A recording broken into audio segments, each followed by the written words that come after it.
त्याने काय म्हटलं नसतं. काय बोलतात? गाइस हे देखो गाइस, हे देखो, हे देखो, इधर पकडे लावा, इधर हे लावा, इधर हे लावा, इधर बॅग लावा. असंच बोलतात त्यांनी ते. कोण? टीव्ही मधलं अंकल. कसं बोलतात ते?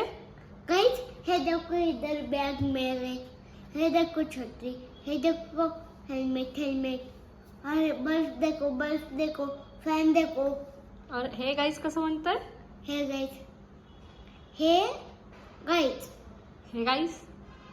Hey guys, hey guys. मस्ती. अगो अगो एवढं अगो कसं काय झालं असं? एवढं अगो कसं आहे रे तू? मला प्लीज सोडून द्या. ये इथे येईन घ्या. कुठं सोडून देऊ? मला प्लीज सोडून द्या. कुठं सोडून देऊ? म्हणजे तू बघ ना काहीतरी.